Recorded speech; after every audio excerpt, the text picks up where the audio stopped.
Assalamualaikum warahmatullahi wabarakatuh. Perkenalkan, nama saya Safa Inaya Salsabila dari kelas 2351 KPIE dengan NIM 23041310149. Tujuan saya membuat video ini adalah untuk memenuhi tugas ujian akhir semester di mata kuliah Perencanaan Komunikasi dengan dosen pengampu Dr. Vivi Hasmawati SEMSI. Sebagai seorang humas di perusahaan Donatello, diasumsikan sebagai di perusahaan sepatu atau fashion Indonesia yang sudah cukup dikenal. Rancangan ini mencakup visi, misi, peran, strategi, dan langkah-langkah utama yang bisa digunakan atau dikembangkan lebih lanjut sesuai kebutuhan internal. Yang pertama adalah visi dan misi Humas Donatello. Visi, menjadi garda terdepan dalam membangun dan menjaga citra positif Donatello sebagai brand fashion lokal yang terpercaya, inspiratif, dan dekat dengan komunitas. Selanjutnya visi, membangun komunikasi yang efektif, transparan, dan bernilai antara perusahaan dengan publik, media, dan komunitas. Menjaga reputasi perusahaan melalui pengelolaan informasi yang tepat dan profesional, mendukung pertumbuhan brand dengan strategi komunikasi yang kreatif dan berkelanjutan, menumbuhkan hubungan harmonis dengan stakeholders internal dan eksternal. Selanjutnya, yang kedua adalah peran dan strategi Humas Donatello. Peran utamanya yaitu menjadi jembatan komunikasi antara perusahaan dan publik, membangun, menjaga, dan memperkuat reputasi merek, mempersiapkan komunikasi krisis, mengelola kolaborasi media dan komunitas, meningkatkan kehadiran dan visibilitas brand secara strategis. Selanjutnya, strategi umum. 1. Strategi media relations, membangun hubungan jangka panjang dengan media massa, media sosial, dan media lokal. Kedua, strategi komunitas, menjalin kemitraan dan keterlibatan aktif dalam kegiatan sosial dan komunitas.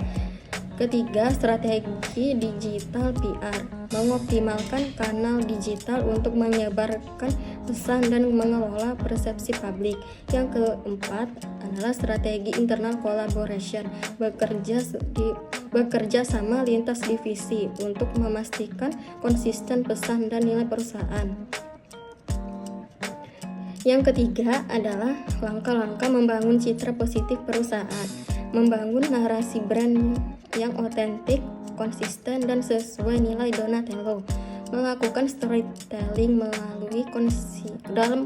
melalui konten inspiratif, testimoni, kisah komunitas, keberlanjutan, dan lain-lain, menjalankan program CSR atau kegiatan sosial yang relevan dengan misi perusahaan, memberikan respon cepat dan sopan terhadap feedback pelanggan di media sosial, menampilkan pencapaian dan penghargaan dalam siaran pers di media sosial.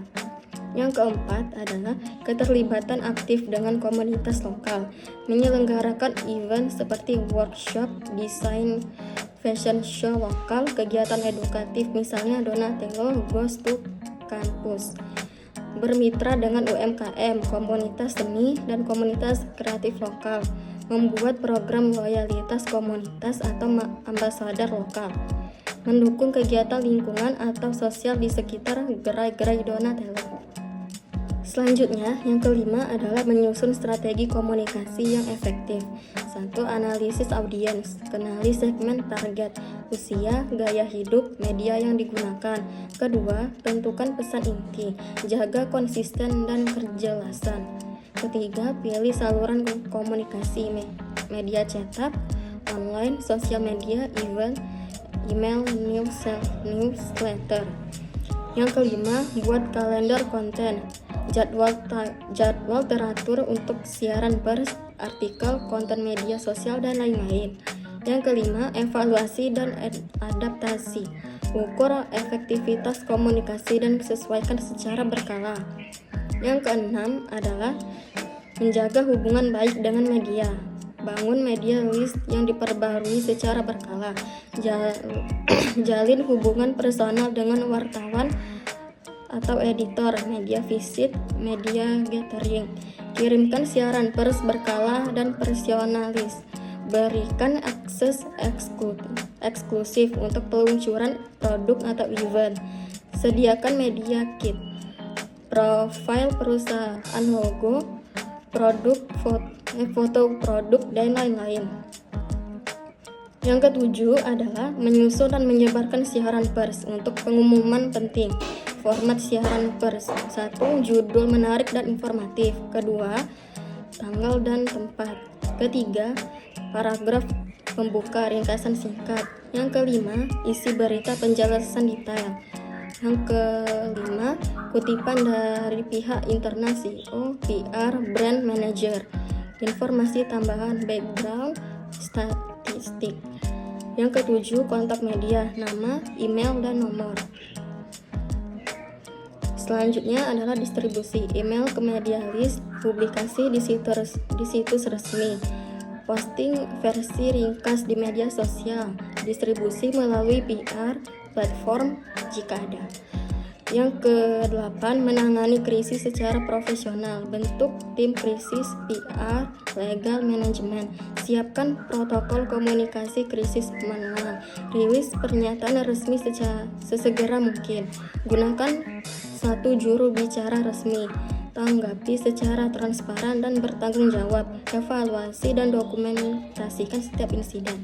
Yang ke-9 adalah memperkuat kedekatan dengan komunitas dan visibilitas merek, kampanye berbasis nilai lokal, contohnya langkah lokal bersama Donatello, kolaborasi produk terbatas dengan seniman atau desainer lokal, program donasi sepatu untuk daerah terpencil, ekspos kegiatan komunitas melalui media sosial dan kanal YouTube perusahaan, buat sistem reward bagi pelanggan aktif secara komunitas. 10. Kolaborasi internal, rapat koordinasi rutin antar divisi, marketing, CS, produk retail. Libatkan karyawan dalam kampanye komunikasi, employee advocacy, internal newsletter atau platform komunikasi untuk update perusahaan, pelatihan public speaking dan brand image bagi karyawan frontline. Dukung budaya perusahaan yang terbuka dan komunikatif. Baiklah, mungkin itu saja yang ingin saya sampaikan. Bila ada perkataan yang salah, saya mohon maaf. Kepada Allah, saya mohon ampun. Dan semoga apa yang saya sampaikan tadi dapat bermanfaat bagi yang menonton. Saya akhiri. Wassalamualaikum warahmatullahi wabarakatuh.